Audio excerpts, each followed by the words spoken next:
আব্দুল্লাহ ইবনে মাসউদ রাদিয়াল্লাহু তাআলা আনহু থেকে বর্ণিত, রাসূলুল্লাহ সাল্লাল্লাহু আলাইহি ওয়াসাল্লাম বলেছেন, কিয়ামতের ময়দানে জাহান্নামকে উপস্থিত করা হবে, যা 70,000 ফেরেশতা 70,000 শিকল দ্বারা জাহান্নামকে বেঁধে টেনে উঠাবে।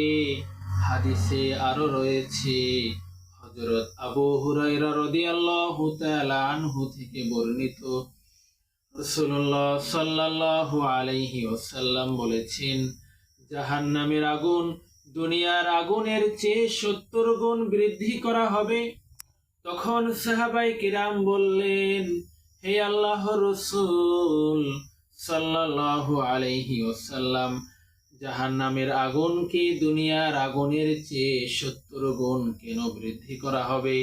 শাস্তি দেওয়ার জন্য তো দুনিয়ার আগুনই যথেষ্ট।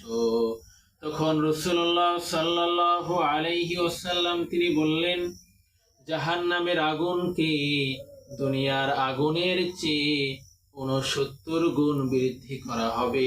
এর প্রত্যেকটি হবে একই রকম গরম।